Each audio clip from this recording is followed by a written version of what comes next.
बिस्मिल्लाहिर्रहमानिर्रहीम। अस्सलामु अलैकुम वरहमतुल्लाहि वबरकातु। प्यारे दोस्तों, किवें हो? ठीक हो? सेहत तबीयत ठीक है? उम्मीद करने आ तुसीं ठीक होवोगे। जिवें साडी रोज़ मुलाकात हुंदी है, अज फिर उसे तरह उसे सिलसिले विच तुहाडी खिदमत विच हाज़र हाँ। तुहाडे वास्ते एक बहुत ही नायाब तोहफा, बहुत ही लाजवाब चीज़, बहुत ही आला और बहुत ही ज़बरदस्त चीज़ लैके हाज़र होए हैं। ये चीज़ सानू अनायत होई सी सैयद नईम शाह व्याड़ी दे के सैयद पाक ने। ये उन्हां दा नुस्खा है और उन्होंने हज़ार दफ़ा इनू आजमाया। आजमान तो बाद साडी उन्हां दी मुलाकात हुई। शाह साहब ने साडे ते अनायत किया और असी भी काफ़ी दफ़ा आजमा चुके हैं। सस्ता भी है तो बन भी सौखा जाता, वो चीज़ां भी सौखियां मिल जांदियां ने और फायदा भी इहदा इतना है कि ये अपनी मिसाल आप है। ये नुस्खा है कुव्वत बाह वास्ते। ये नुस्खा उन्हां दोस्तां वास्ते है जिहड़े मर्द होने के बावजूद भी नामर्द हुंदे ने। बचपन दियां गलतकारियां, मुस्तजनी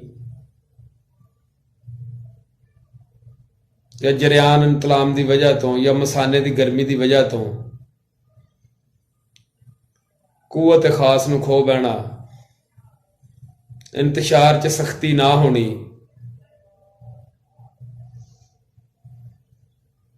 अनजू तनासल का ढिला पड़ना, अपनी औरत के करीब जाना जाते खलास हो जाना, एक दो मिनट की गेम तो बाद बंदा बिल्कुल बेजार हो जाता और बंदा सोचने ते मजबूर हुंदा कि यार मैं भी कोई मरदा। तो इंशाअल्लाह ये तुसी इस्तेमाल करोगे अपने आप नूं हुक्मे रब्बी नाल मर्द महसूस करोगे, अपने आप नूं मर्द साबित करोगे। और इतनी एक नायाब चीज़ है, इतनी एक नायाब चीज़ है कि जितनी इसकी तारीफ की जाए उतनी ही घट है। फिर इसकी खसूसियत है ये मसाने की गर्मी नूं दूर करती है, जिगर मेदे की इसलाह करती है। जिगर च जिन्नी मर्जी गर्मी है, मेदे च जिन्नी मर्जी गर्मी है, कब्ज़ गैस की अगर शिकायत रहिंदी हो उन्होंने भी इन्हें दूर करना है। और ये बहुत नायाब चीज़ है। देखो, एक चीज़ तकरीबन ये तमाम मर्ज़ां ते काम करती है जिहड़ियां मर्ज़ां सुरते अनजाल या कुव्वत बाह वास्ते ज़्यादातर तंगी देंदियां ने।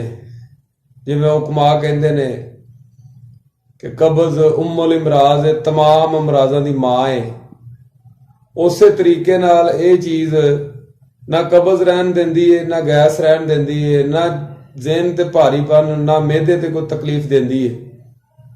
और ये शरबत एक बहुत ही ज़बरदस्त और बहुत ही आला किस्म का शरबत है।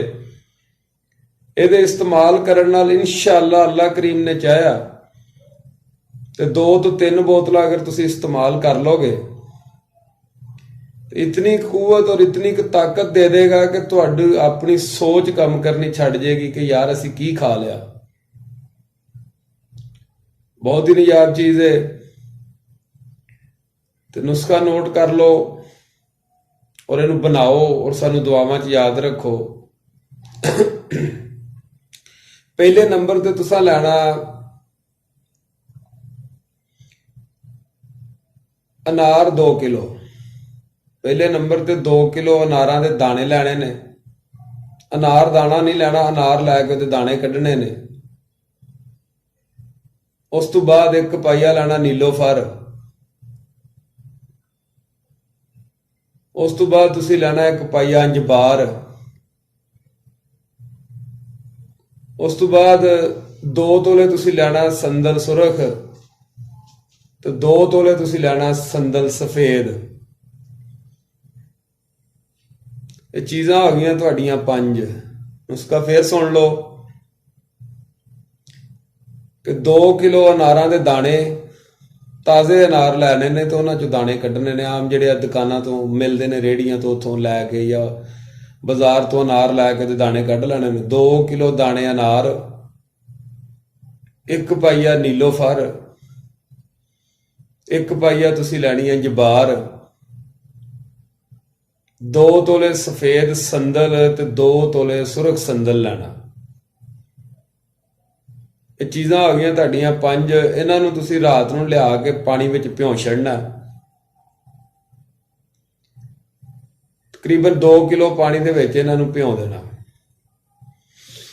ਉਸ ਤੋਂ ਬਾਅਦ ਸਵੇਰ ਉੱਠ ਕੇ ਤੁਸੀਂ ਇਹਨੂੰ ਚੁੱਲ੍ਹੇ ਤੇ ਚੜਾ ਦੇਣਾ ਤੇ ਮੱਠੀ ਮੱਠੀ ਅੱਗ ਦੇ ਵਿੱਚ, ਮੱਠੀ ਮੱਠੀ ਅੱਗ ਤੇ ਇਹਨੂੰ ਰੱਖ ਦੇਣਾ ਤੇ 2 ਕਿਲੋ ਪਾਣੀ ਤਕਰੀਬਨ ਤੁਸੀਂ ਹੋਰ ਪਾ ਦੇਣਾ, ਯਾਨੀ ਕਿ 4-4.5 ਕਿਲੋ ਪਾਣੀ ਤੁਸੀਂ ਪਾਣਾ।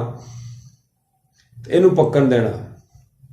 ਮੱਠੀ ਮੱਠੀ ਅੱਗ ਤੇ ਪੱਕਦਾ ਰਵੇ। ਜਦੋਂ ਤੁਹਾਡਾ 2 ਕਿਲੋ ਪਾਣੀ ਰਹਿ ਜੇ ਉਦੋਂ ਇਹਨੂੰ ਅੱਛੇ ਤਰੀਕੇ ਨਾਲ ਹੱਥ ਨਾਲ ਮਲ ਕੇ, ਛਾਣ ਕੇ ਇਹਨੂੰ ਭੁੰਨ ਲੈਣਾ ਤੇ ਫੋਗ ਜਿਹੜਾ ਉਹ ਤੁਸੀਂ ਸੁੱਟ ਦੇਣਾ। ਫੋਗ ਸੁੱਟ ਦੇਣਾ। ਫਿਰ ਇਹਨੂੰ ਇਸੇ ਤਰ੍ਹਾਂ ਹੀ ਪਤੀਲੇ ਵਿੱਚ ਪਾ ਕੇ, ਦੇਚਕੀ 'ਚ ਪਾ ਕੇ ਤੇ ਚੁੱਲ੍ਹੇ ਤੇ ਚੜਾ ਲੈਣਾ। ਚੁੱਲ੍ਹੇ ਤੇ ਚੜਾ ਕੇ ਜਦੋਂ ਇਹ ਹਲਕਾ ਹਲਕਾ ਖੋਲਣ ਲੱਗ ਪਵੇ, ਉਬਲਣ ਲੱਗ ਪਵੇ, ਉਦੋਂ 2 ਕਿਲੋ ਚੀਨੀ ਤੁਸੀਂ ਵਿੱਚ ਪਾ ਦੇਣੀ ਹੈ। 2 ਕਿਲੋ ਤੁਸੀਂ ਚੀਨੀ ਪਾ ਦੇਣੀ ਹੈ। 2 ਕਿਲੋ ਚੀਨੀ ਪਾ ਕੇ ਤੇ ਇਹਦਾ ਸ਼ਰਬਤ ਤਿਆਰ ਕਰ ਲੈਣਾ। ਜਦੋਂ ਦਾਣਾ ਬਣਨ ਲੱਗ ਪਏ, ਜਿਵੇਂ ਸ਼ਰਬਤ ਬਣਾਈਦਾ, ਆਮ ਦੋਸਤਾਂ ਨੂੰ ਤੇ ਪਤਾ ਹੀ ਹੋਣਾ ਸ਼ਰਬਤ ਕਿਸ ਤਰੀਕੇ ਨਾਲ ਬਣਦਾ, ਉਦੋਂ ਤੁਸੀਂ ਜਨਾਬ ਹੋਰਾਂ ਨੇ ਇਹਨੂੰ ਲਾ ਲੈਣਾ। ਲਾ ਕੇ ਇਹਨੂੰ ਬੋਤਲ 'ਚ ਮਹਿਫੂਜ਼ ਕਰ ਲਓ। ਕਮ ਅਜ਼ ਕਮ 2 ਤੇ ਜ਼ਿਆਦਾ ਤੋਂ ਜ਼ਿਆਦਾ 3 ਇਹ ਬੋਤਲਾਂ ਅਗਰ ਪੀਤੀਆਂ ਜਾਣ ਤੇ ਇਤਨਾ ਫਾਇਦਾ ਦੇਗਾ ਕਿ ਤੁਸੀਂ ਖੁਦ ਇਹਦੇ ਫਾਇਦੇ ਨੂੰ ਮਹਿਸੂਸ ਕਰੋਗੇ। ਤੇ ਆ ਗਿਆ ਮਸਲਾ ਖੁਰਾਕ ਦਾ।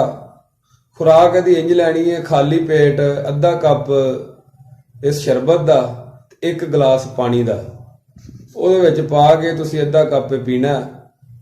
ਇਸੇ ਤਰ੍ਹਾਂ ਅਸਰ ਟਾਈਮ ਪੀ ਲਓ। ਤੇ ਇਹ ਤੁਸੀਂ 2 ਬੋਤਲਾਂ ਤੇ ਲਾਜ਼ਮੀ ਇਸਤੇਮਾਲ ਕਰੋ। ਇਨਸ਼ਾਅੱਲਾ ਅੱਲਾਹ ਕਰੀਮ ਨੇ ਚਾਹਿਆ ਤੇ ਬਿਲਕੁਲ ਫਾਇਦੇਮੰਦ ਸਾਬਤ ਹੋਏਗਾ। ਤੇ ਇੱਕ ਚੀਜ਼ ਨਾਲ ਹੋਰ ਨੋਟ ਕਰ ਲਓ, ਜਿਹੜੇ ਦੋਸਤ ਮੁਸਤਜ਼ਨੀ ਕਰਦੇ ਰਹੇ ਨੇ ਜਾਂ ਗਲਤ ਕਾਰੀਆਂ ਕਰਦੇ ਰਹੇ ਨੇ, ਉਹਦੇ ਵਾਸਤੇ ਇੱਕ ਨਾਲ ਤੇਲ ਤਿਆਰ ਕਰ ਲਓ। ਉਹ ਹੋਰ ਜ਼ਬਰਦਸਤ ਚੀਜ਼ ਰਹਿ ਜਾਏਗੀ। ਉਹ ਤੁਸੀਂ ਇੰਜ ਕਰਨਾ ਕਿ ਚਿੱਟਿਆਂ ਤਿਲਾਂ ਦਾ 1 ਕੱਪ ਤੇਲ ਲੈਣਾ, ਅੱਧਾ ਕੱਪ ਚਿੱਟਿਆਂ ਤਿਲਾਂ ਦਾ ਤੇਲ ਤੇ 3 ਚਮਚ ਦਾਲਚੀਨੀ ਦਾ ਪਾਊਡਰ ਕਰਕੇ ਵਿੱਚ ਪਾ ਦੇਣਾ।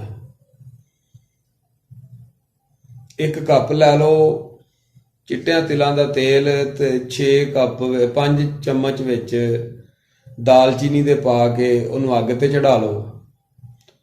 ਉਹਨੂੰ ਚੰਗੀ ਤਰ੍ਹਾਂ ਜਦੋਂ ਕਾਲਾ ਹੋ ਜਾਏ, ਦਾਲਚੀਨੀ ਸੜ ਜਾਵੇ, ਉਦੋਂ ਉਹਨੂੰ ਪੁਣ ਲੈਣਾ। ਪੁਣ ਕੇ ਉਹਨੂੰ ਸ਼ੀਸ਼ੀ 'ਚ ਮਹਿਫੂਜ਼ ਕਰ ਲਓ। ਅਗਲਾ ਕੈਪ ਛੱਡ ਕੇ ਥੱਲੇ ਵਾਲੀ ਸੀਨ ਦੀ ਨਾੜ ਛੱਡ ਕੇ ਤੇ ਸਾਰੇ ਨਫਸ ਤੇ ਤੁਸੀਂ ਮਾਲਿਸ਼ ਕਰੋ। ਇਨਸ਼ਾਅੱਲਾ ਮੁਸਤਜ਼ਨੀ ਦੇ ਨਾਲ ਜਿਹੜੀਆਂ ਤੁਹਾਡੀਆਂ ਨਾੜਾਂ ਦੱਬੀਆਂ ਗਈਆਂ ਨੇ ਜਾਂ ਪੀਲਾਪਨ ਉਹਨਾਂ ਵਿੱਚ ਆ ਗਿਆ, ਨੀਲਾਪਨ ਆ ਗਿਆ, ਇਨਸ਼ਾਅੱਲਾ ਉਹ ਵੀ ਦੂਰ ਹੋਏਗਾ। ਅਗਰ ਦੋਵੇਂ ਚੀਜ਼ਾਂ ਇਕੱਠੀਆਂ ਇਸਤੇਮਾਲ ਕਰੋਗੇ ਤੇ ਇਨਸ਼ਾਅੱਲਾ ਬਾਹੁਕਮੇ ਰੱਬੀ ਤੁਸੀਂ 1 ਮਾਹ 1.5 ਮਾਹ ਦੇ ਅੰਦਰ ਅੰਦਰ ਬਿਲਕੁਲ ਮਰਦ ਬਣ ਜਾਓਗੇ। ਔਰ ਇੱਕ ਚੀਜ਼ ਹੋਰ ਹੈ ਕਿ ਮਲਾਪ ਦਾ ਬਿਲਕੁਲ ਪਰਹੇਜ਼ ਕਰਨਾ ਦਵਾਈ ਖਾਣ ਦੇ ਦੌਰਾਨ।